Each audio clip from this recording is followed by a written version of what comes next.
Hi everybody, this is Arthi from Human Chapters. I'll tell you a little bit about human chapters. Humans are living narratives with the past, present and future. These narratives constitute of a number of chapters across the lifespan. The aim of these conversations is to highlight a chapter of the narrative and unpack its connections to other chapters. I don't care whether people are natural storytellers, but I truly do believe each one of us has a worthy story to share. An acknowledgement to country. We acknowledge the traditional owners and custodians of the land on which we are. We pay respect to their tribal elders, past and present and emerging. We celebrate their continuing culture and we acknowledge the memory of their ancestors. Today we have Libby with us, and Libby's chapter is My Creative Stroke Chapter. Go for it, Libby. Introduce yourselves. Okay. I'm Libby Levy. I live in Newcastle, New South Wales, Australia, and I'm very proud to be 80 years old 2 months ago. I'm very proud to be here to be able to talk to you. I have a husband of 59 years, and I have 8 grandchildren and 4 children, but lost one. So I've got 3 living and 1 somewhere else in heaven.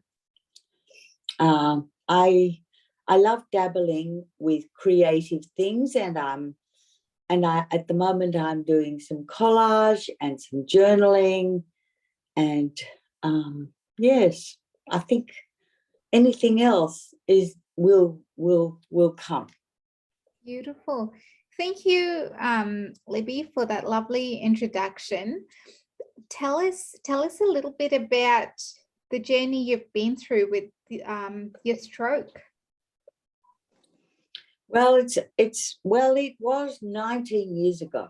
Yeah. But it's just like it was yesterday when I was thinking about it. It all comes back very easily. Yeah. It started one morning when my son was going to come over from Japan bringing some surfing Japanese kids with him. And I was cleaning up my house, getting ready for them. And I was reading a letter, and I kept reading it and I couldn't understand it. And I kept reading and reading, didn't make sense. And so I went across to the garage where my husband was, and I said, John, can you read this for me? I can't understand it. And he looked at me, and I'll never forget his eyes. He said, Libby, you must come and lie down. And I said, I just want you to read it. I just wanted you to read it. So he took me to the bed downstairs, and I looked in the mirror, and to my horror, I could see that my left side of my face had dropped. It was just my left hand, my left side of my face. It was drooping.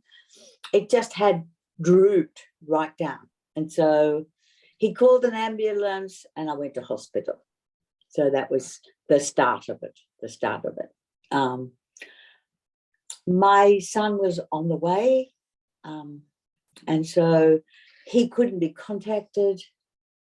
And I thought, because I had had a lot to do with strokes, because my daughter at the age of 10 had had a stroke.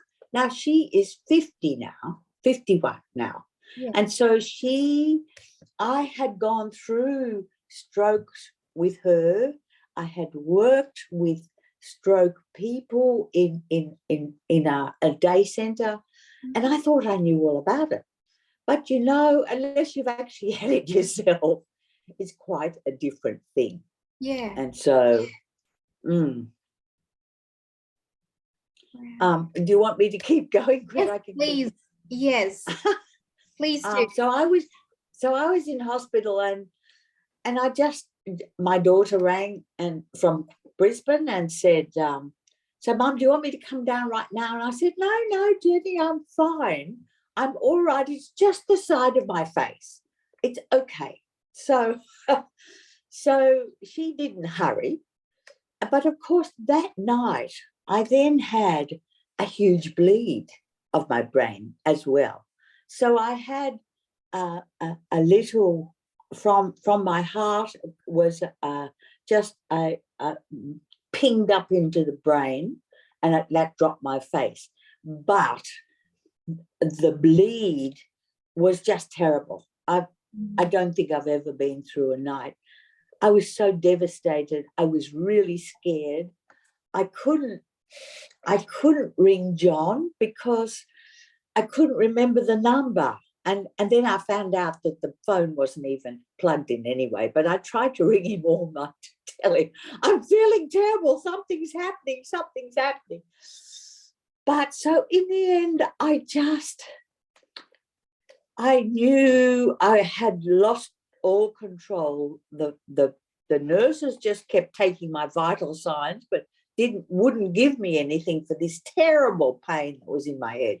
And in the end, I just said, God, this is too big for me. I'm just going to have to hand this over to you. And I went unconscious. So by the time my husband came in the morning, I was unconscious. And they were all fluffing around, not knowing quite what to do with me. It was a private hospital and I shouldn't have been in there. But, I thought I knew better.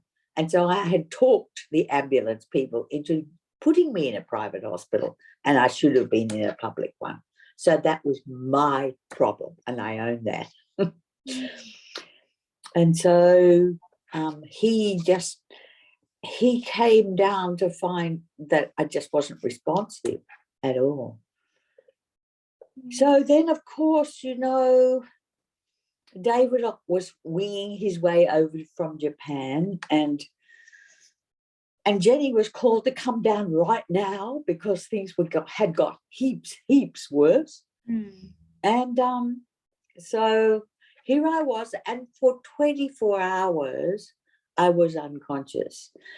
And that was amazing because I lost 24 hours. And so many decisions were made for me in that time. And I just really thought, I've just got to put this all together somehow. So, that night, the family all gathered. I'll go back a step. The family all gathered, and the surgeon from another hospital, the main hospital, came and said, has Libby ever said that she doesn't want to be kept alive? And my daughter, who said, so he said, because if I operate, which I probably will have to tonight, she might never be the same. And so Jenny said, so will she still be the essence of mum? Will she still have her essence? We're not talking about a dog here. We can't put her down. And so they transported me to the main hospital, and my son, who'd just arrived, flown over from Japan, decided he would stay all night with me and pray with me. And so the surgeon came in and talked to him, and so he was there all night. And so what happened was, about 3 o'clock in the morning, I started to open my eyes. Now, meanwhile, they had given me huge doses of steroids to try and shrink my brain. Now, that gave me the heebies when I found out, because they wanted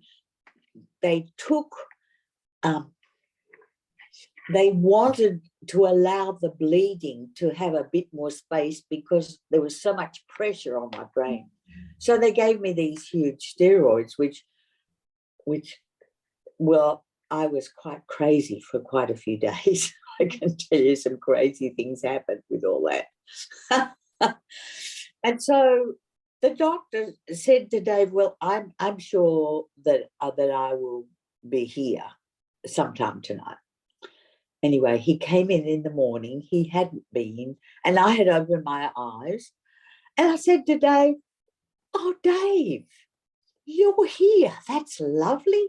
Now you know I've got pizzas in the fridge for Oh, your boys from Japan, and you know all the bases and all the things, and you can't ruin them. You'll have to make the pizzas for them." And I can remember Dave's face. Here, I didn't know I'd been unconscious, and here I was asking him about pizzas. He couldn't believe it. Oh dear, that was so funny. And then I said that, and then I gave him a talking to it. I said, "Now look, Dave, I think you're going to have to be a little bit more communicative with your wife. How about starting to just be more communicative? Learn how to be communicative." Poor Davey copped it. And so the surgeon came around in the morning and he said, "Look, I can't believe this." He said, "I believe in prayer now, because this shouldn't be happening like it's happening. This is just amazing." So wow. there you go. That was the start of my journey. Okay. Keep going, Libby. I'm so interested to know what happened next. Yeah, well, they then I was then put in a ward, and because the steroids sent me totally off, I was really totally off, and I did some crazy things. And one was, I woke up in one night and I just thought, "Look, I'm fine." No, what happened before that? Another step. When I woke up, I had lost all my left side. It wasn't just my face anymore. The Oh, bleeding had caused the whole of my left side to go. So my brain said the left side didn't exist. It yeah. just didn't exist, Mm. which was really crazy, and a whole learning process to try and get that going, that understanding going.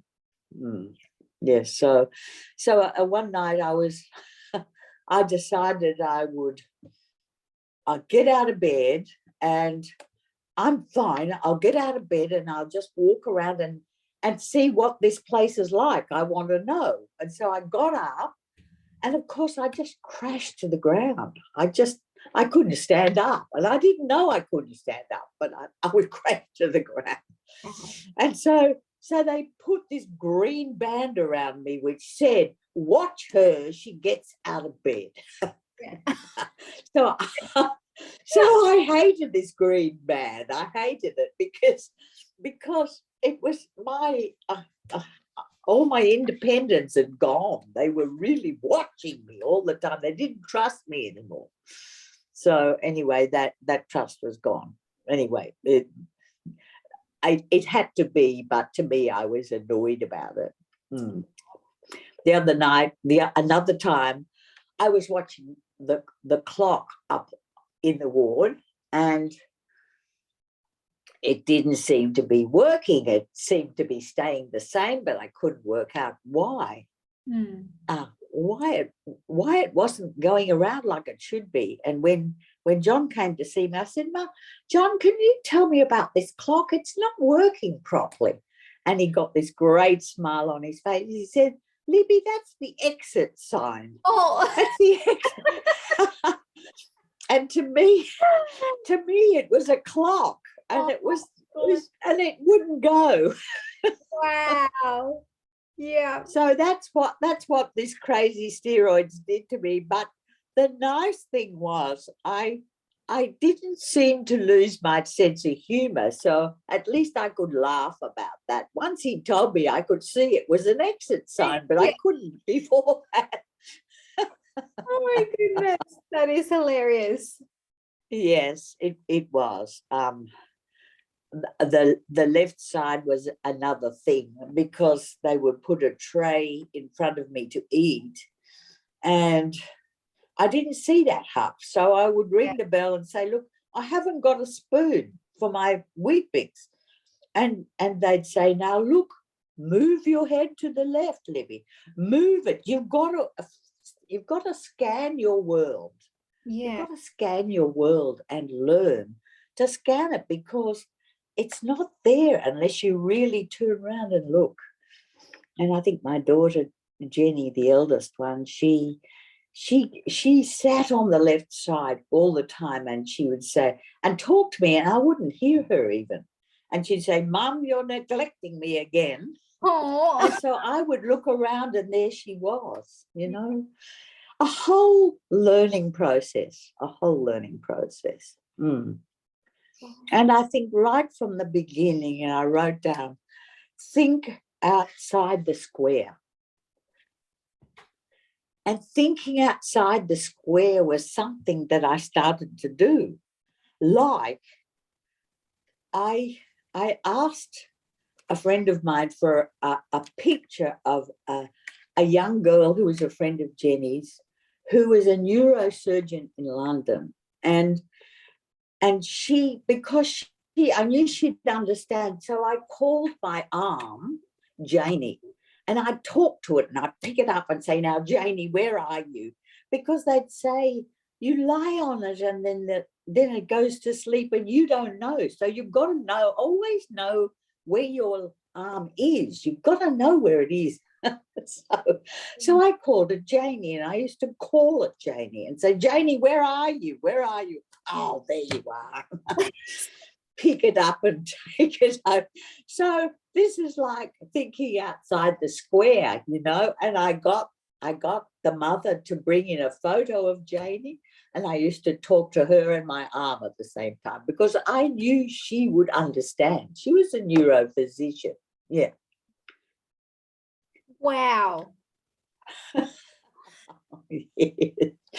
And so, I mean, it was an amazing, amazing journey. And I, for 2 weeks only, I was in hospital. Yeah. And then I went to rehab. And then I was only 2 weeks in rehab. And they just said, Libby, you're miraculous. We haven't seen anyone heal as quickly as you have. We just have never seen it. And so I just smiled and said, well, I believe in miracles too. So they were absolutely amazed. So in the end, they said, look, we will send you home. Yeah. And you can come back for a month, twice a week, and we'll give you physio and occupational and speech pathology and swimming. Yeah. So I'd do that twice a week, and I did that for a month. Mm-hmm. And then I set up my own rehab journey. Yes, doing the things I thought I needed. So, Libby, just before we get into that part of your chapter, with being, so say 2 weeks in hospital, 2 weeks in rehab, can you give us a little bit of an overview around who, like the specialist staff that helped you through this entire process? You've mentioned physio, occupational therapy, speech pathology. What did they do? And what? Well, the speech pathology, I didn't lose my voice, but I was very slurry. I was slurred. So, and I gained a posh English accent.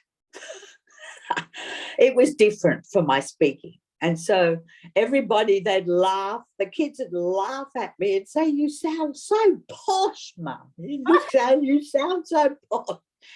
But it was slurry, and my words wouldn't come out.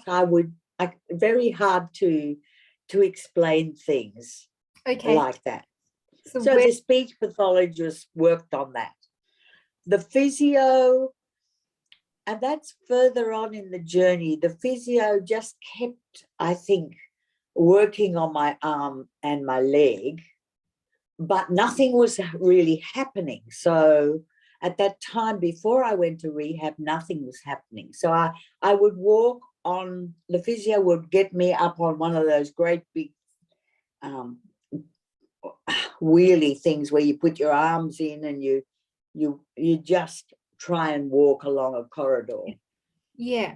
And that was hard because I kept veering to the left and not knowing I was, so I'd bash into the walls and wasn't very good at it at all. So the physio kind of was keeping, I guess, the circulation going and trying to get me to get my legs going so that I could start walking. And I think my leg certainly got better much quicker than my arm. Right. The occupational therapist was more when I was in rehab than when I was at the hospital. Yes. Sure. Okay. So then with the bleed on your brain, if you said it was your left side, then that's your right hemisphere affected. That's right. Yep. Okay. So with that. Well, it crosses over the lines cross over with a stroke. So yes, right. It was on. And the right, I think, is the creative side, isn't it? Which amazed me because I was writing. I wrote haiku poetry from day 4. And so I was doing that at the hospital. But that's really, and so, yeah. And so when I worked with an art therapist later on, a friend of mine, I said, but I still feel as though I'm creative, and yet it's that side of the brain. I don't understand that.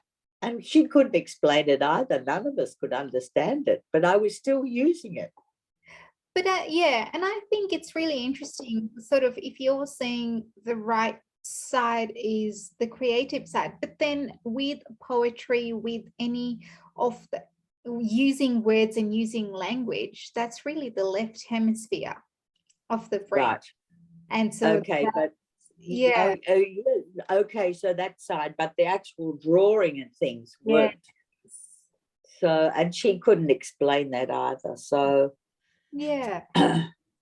So that's sorry. And okay, so now we're at the part where you've had the rehab or extra sessions for a month for physio, OT, yes. and speech pathology, and then you set up your own rehab and what you thought. How did that come about? Well, I think again it is this thing of thinking outside the square. Yeah. And I had got to the stage where I could start doing things like that. So I wrote myself a rehabilitation program. I've got it in my book, over a 2-week time frame. So I went and I had regular massages for a start. And then I started to go to meditation. Yeah. Which, because my brain was very tired and I'd get very, very tired. So I did meditation, which I thought would help still me. And I started knitting. So my fine motor skills started knitting, and I knitted squares for my grandson in Japan for his birthday. Yeah. So it was just squares, very simple squares, different colors, but it gave me a focus, and it gave me a way of being able to do that fine motor skilling. Walking and doing some swimming, which we did. I cooked with John. I slept in the beginning twice a day and then all night. My brain had to rest. It was really traumatized. I realized it, but I gave into it. I didn't try and make myself do anything. And often I wouldn't talk on the phone either, because that was too tiring also. Yeah. So I'd say to John, can you answer the phone? More than 5 minutes was too much. I just really had to monitor my tiredness for a long time, maybe a year or so. It went on for quite a while, that tiredness and stress, while my brain was healing. That's amazing. So then you designed your own rehab program. And you said that with the fatigue, it would have been, so your brain itself and then the movement, all of that relearning that's happening. Anything else that caused your brain to be quite tired? And I'm talking more about the organizing and the planning and all of those sort of executive functioning kind of skills. Yeah, well, I mean, John was my rock, and so he was very, very helpful. And I think the support I have with the family was just amazing. And I can't stress that enough, that really support and love surrounding me was just amazing. And so that really helped me move forward in the way I wanted to move forward. Yeah, beautiful. Yeah, sorry, Libby, keep going. I don't, yeah, I just think, yeah, no, that's enough for there. Yeah. Yeah. Okay, so then tell me more about one of the reasons why we got connected was through a mutual friend, but you've written this book called Connecting Pathways. Yeah, yes, I did. Yes. Tell us about this book, the journey of this book, because it's the journey of this book. Yes. So I had been working with Lois, who was an art therapist and a very good friend of mine. And she came to see me in hospital. And I, at the time, and it's in my book, I had drawn a butterfly. Yeah. I'd drawn a butterfly and I'd written about it. And I showed it to Lois and I said, look, Lois, I've done this butterfly. Oh. I was so proud of it. And she just looked at me and she said, Libby, do you realise you haven't filled in the left-hand side of the wing? And you know, I did not know that. I didn't know that I hadn't filled it in. Because of the left wasn't there, Yeah. I didn't fill it in. And, you know, that became a catalyst, just those words. You realise you haven't filled that in, made me realise just how deficit I was on that side, how deficit I was. It was just that way. So when I looked at it, well, then I looked at it and I could see. But I had looked at that butterfly for a long time and was very proud of it, but didn't realise that I hadn't done that. It was quite amazing, quite amazing. So it became a catalyst on how then can I make, if I'm that deficit, how can I go about making this happen, making it work? Yeah. What ran through your mind? Yeah. It was like an aha moment, really, because I had no idea and I didn't realise what this was all about. I think now I might just move, the sun is on me, so I might just, can you just leave me for a minute? That's okay. Yep, that's fine. It's just getting in my face. That's better. That's better. Yes. So then I went on and I said to Lois, so when I get out of hospital, can I come to you as a client? And she said, well, Libby, you know, professionally, I don't know how that's going to work. But how about we just try and see? And if it works, we can have a few sessions. And I think I had maybe 6 or 7 sessions with her.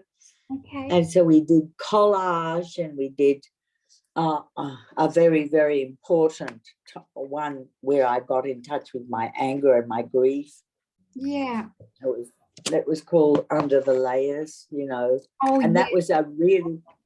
that was an amazing drawing I did, because I didn't realize that I had this anger that was on top for what had happened.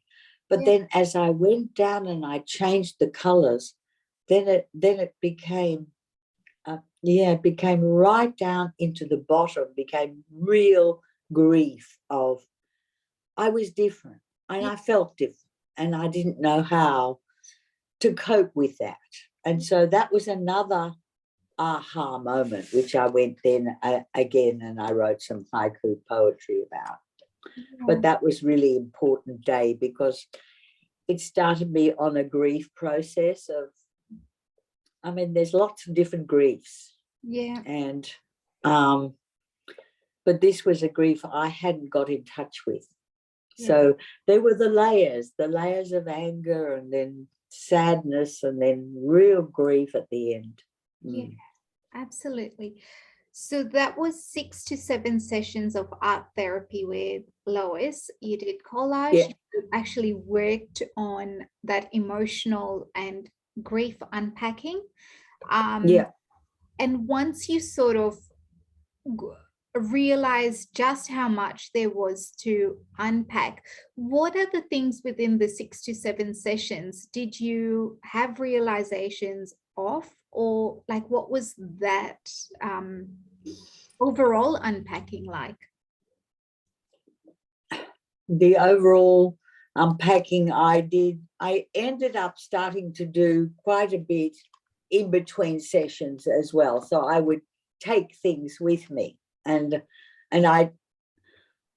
when I had my stroke, it was going into a winter time. And so I did a collage of a winter time and I wrote about it, and I took photos, and I went and took photos, and I did leaves dropping, and then I named the leaves of all the different feelings that I had and that sort of thing on my leaves on the ground. And then it came to spring, and that was really important because it was spring when I was getting better. And I could go around and take all the spring flowers and put them into a collage. So these all sort of happened with times with Lois, because it was sort of, we didn't do it every week. We did it, you know, every now and again, but I started doing it on my own and bringing it into her, and then we'd work on it from there. Wow. I can only imagine that. Oh no, I can't even imagine. But from what you're saying, it was almost as though you were unpacking, but then you were having to conceptualize that unpacking, and you did that through the seasons. Through the seasons, yes. And it was mainly winter and spring. By the time summer came, I didn't need to do it anymore. But winter and spring was really important because the winter time was my time of going to sleep all the time, you know, and just trying to rest my brain. And then when spring came, I was starting to spring fall, if you like, into something new. But the other thing that was really interesting was the fact that I didn't feel the same. So everyone that came in to see me, to visit me, I felt as though I had to reintroduce myself. I had to sort of say, will you accept me the way I am now? I'm not the same anymore. And I really felt very different. And so it was this way of trying to reintroduce myself and really see if they would accept me as I am now, which was that was really quite an interesting thing to have to do. Yeah. So, Libby, when you did reintroduce yourself, what did you tell the people that were dearest to you?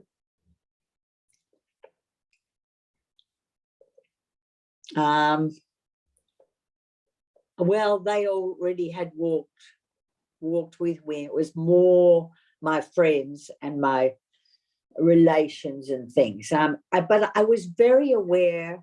I'm very perceptive. I'm a perceptive person, so I could walk. They could walk in, and I would know whether they're feeling comfortable or whether they're not, or whether they really don't know what to say because I'm so different or whatever. I was really aware of that. Wow. So my awareness didn't really stop. Okay. Right. That's so interesting. You see, I had been a counsellor. Yeah. I had done counsellor training. So, and I had done grief courses. So all these things and my haiku poetry and my creativity all were there beforehand. So it was like, because my faith was strong, I believed that I was almost being got ready with these skills to help me get through what I was going to get through. I really believe that. Yeah. That's amazing to try and visualize a part of your journey and what you've been through to that sort of the distress and then everything that's happened since then. Yes. Okay, so then we've gone through how you unpacked and you conceptualized using winter and spring as your sort of anchors. Tell us what happened next in terms of how did this particular book come about?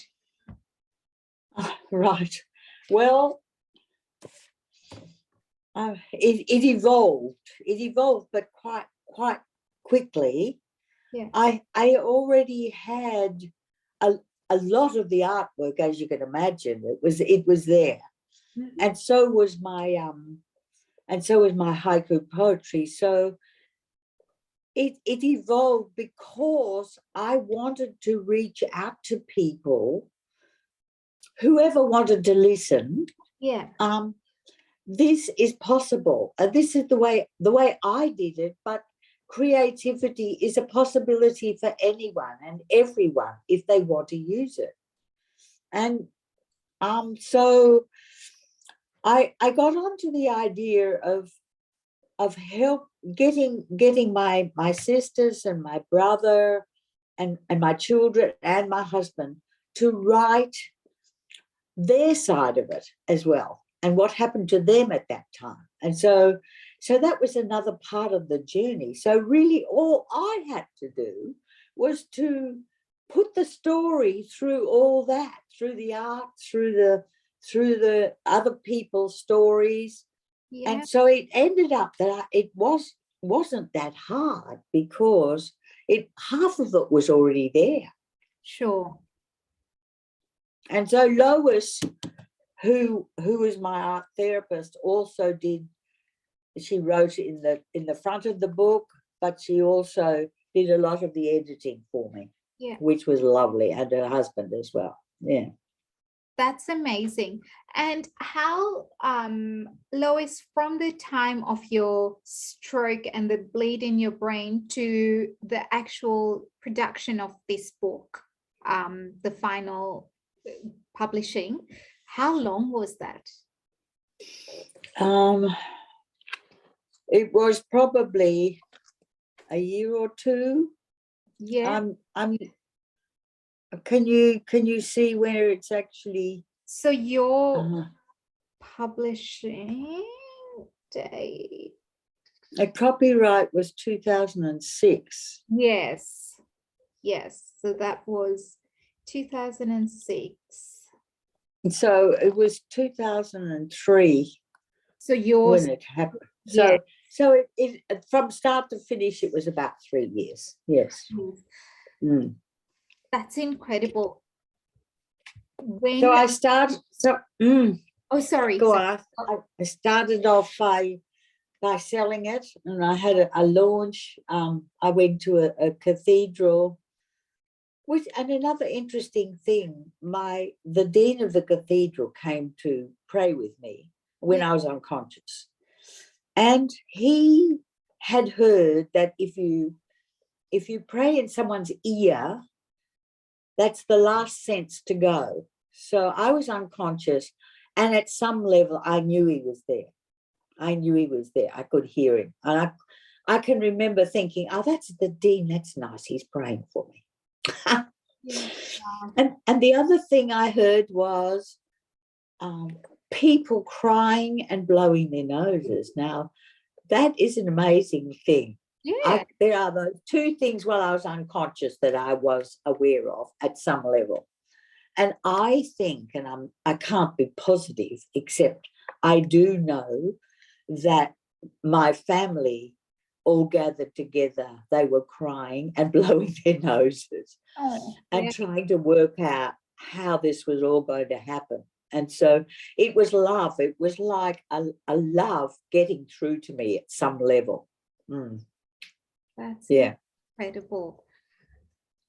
Okay, so that is your 2003 to 2006, from this stroke onset through to recovery, or not even recovery, but the publishing of this book. Yeah.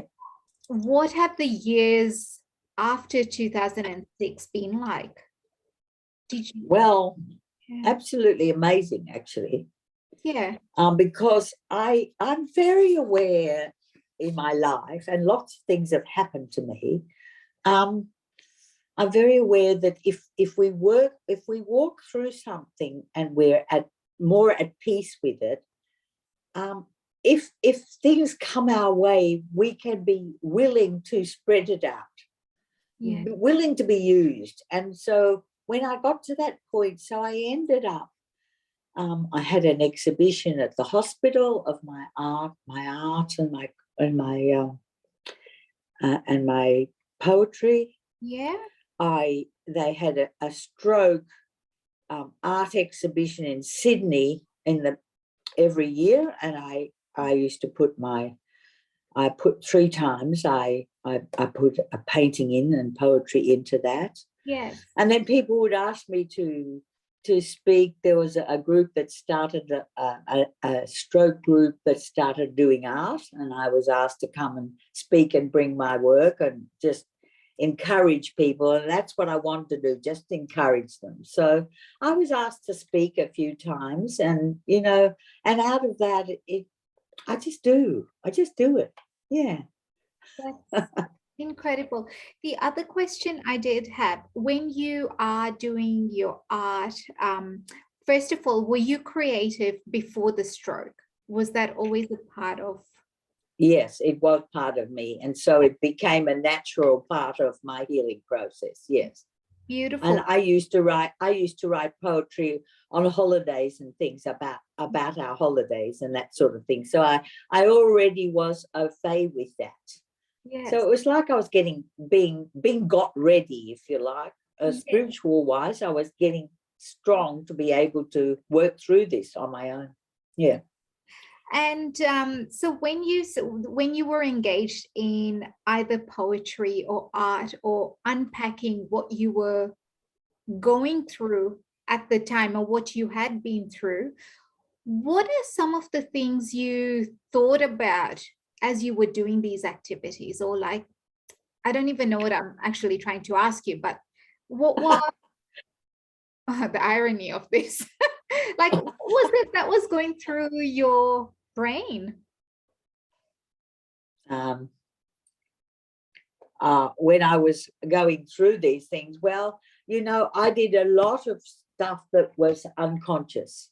Okay. I did unconscious things, and I didn't realize it until maybe later on. Like, I went through a very dark time with 2 of my children, and I used to do clay work. I used to do sculpturing.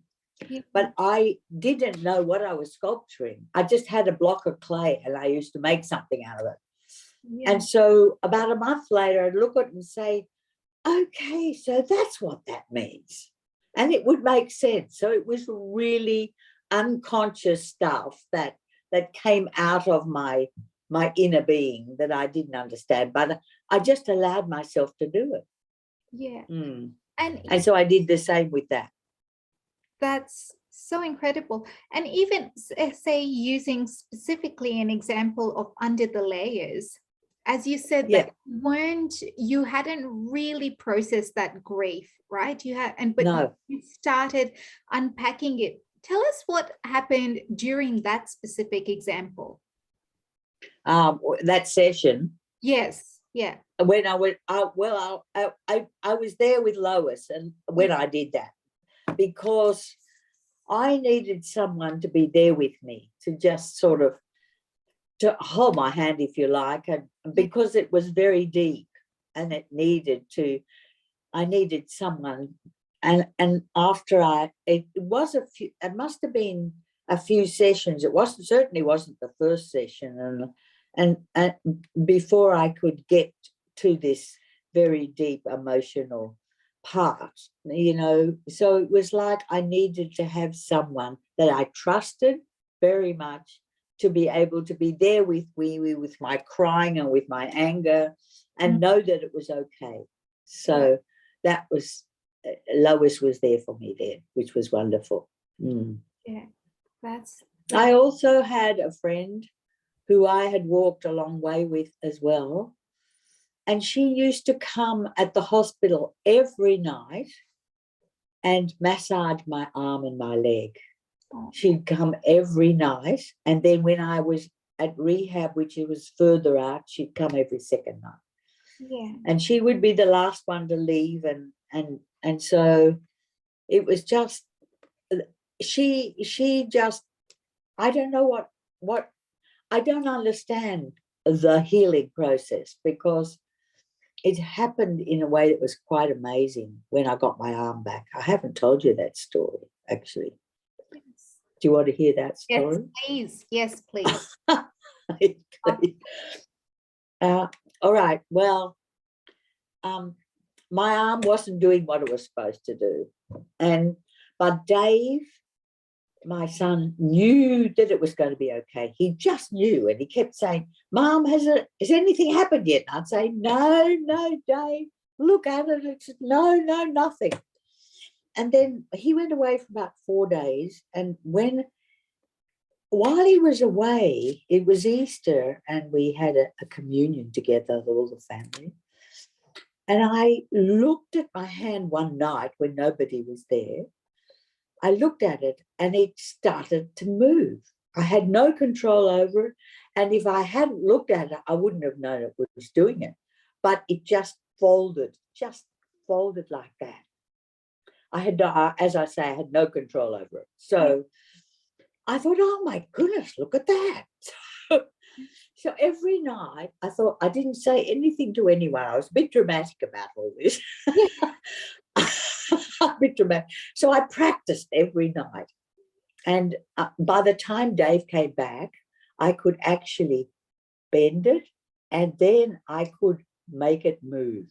Wow. And there was a connection from my brain to my fingers. And I don't understand that. I don't understand it, but there was a connection. Sure. And it happened. And so when he came and everybody was there, and I said, "Now sit down, everybody. I've got something to show you." And we all laughed and cried. And it was just the most amazing time. And of course, then the physios were so excited because they could do something with it then. And they could strengthen my muscles, and they could give me exercises to make it better and all that. So, but the connection had to be made first. And that happened. It just happened. That was your party trick, Libby? That was my party fix. Yes, it was very dramatic, I can tell you. How gorgeous. And John said, "Why didn't you tell me before?" And I said, "No, this was Dave's thing. He knew that I was going to, it was going to happen." So I waited until Dave came back. That is incredible. So, Libby, one of the things that you have mentioned a few times during this conversation has been the love and support, or has been about the love and support you've received from family members through your progression from 2003 to, like even to now. But when you were at the hospital, Were there things that you appreciated, or, you know, things that you would want if a professional was listening to this conversation? Something that you would want to tell them, or a message that you would, yeah. Well, yes, well, I know that I needed to be told several times, watch your arm, watch your arm. You must know where it is, blah, blah, blah. Yeah. Because it didn't get through very easily. So it had to be, I've told you before, no, I have forgotten. You need to remind me. This is a whole new way of learning for me. I need to know. And, you know, I had a sense of humor, and I couldn't open the Weet-Bix packet, and, you know, and so I wrote to them. I wrote to Sanitarium. I said, John, I want you to write this letter and tell them it's so hard for a one-handed person to open a Weet-Bix packet with one hand. It can't happen. So poor old John, he posted this letter, and I got a reply, but I don't think anything's changed. But I needed to be able to say these things. Yeah. I needed to be able to be there. The other thing which I thought with rehab was, this rehab was great, and they had a room where before I went home, John could stay the night. Now that was amazing. So I cooked him a meal. The occupational therapists made me get a recipe, cook it. So I would be safe doing it. Yes. And then we had the night together. Now that was difficult. That was very difficult, because I thought, was John going to like this body of mine anymore? You know, it was a big thing, a huge thing. And if anybody, and I can remember the girls saying, well, good night, you two, and shutting the door with smiles on their faces. But I needn't have worried. It was great. It worked out well. He loved me anyway, so that was great. But I needed to kind of prove to myself, I suppose, that's so. All these things of not being able to tell people often and just make them aware of where they are and those sorts of things. Yes, I just. Wow. I honestly do feel like one conversation about one chapter isn't quite enough. I really hope we can do another part as well to talk about a different aspect of life. Yeah, I've got lots of aspects. Yeah. Would you like suicide? Would you like mental health? Would you like drugs? Which one would you like?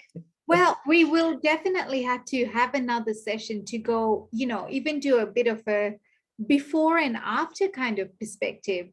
Right. To see Yes. how, but for this conversation and for the purpose of, is there a special, or from your book, now feel free to decline this if you would like, but I was wondering if you had one of your favorite poems, and if, or something that you would like to read us from your book. Yeah, well, I could. You didn't tell me that. No, I know. I just realized I put you on the spot. Oh, it's all right, because I did write a verse, and it's a funny one. So it just brings out the sense of humor I had at the time. Now it's about bedpans. Yeah. And I called it Silver versus Green. It's on page 31 if you want to read it. Yes, I was just going to ask you. And it says, silver bedpan, solid and sturdy, older type, very cold on the bum, but balanced and quite secure. Slim, low-lying green pan, plastic and rickety, easily spilt when shifting, especially when left too long. I learned after several incidences, lying in cold, wet urine for ages, embarrassingly loss of dignity. I asked in the end for the strong silver pan each time. ignoring the funny looks. Now think ahead of time. Nurses don't run to your aid often. I learned necessity to plan. I felt so lopsided. Awareness of left side didn't exist. I made a few blues. Finally, I worked it out. The way things were best for me. I didn't feel so foolish. So I did ask for that.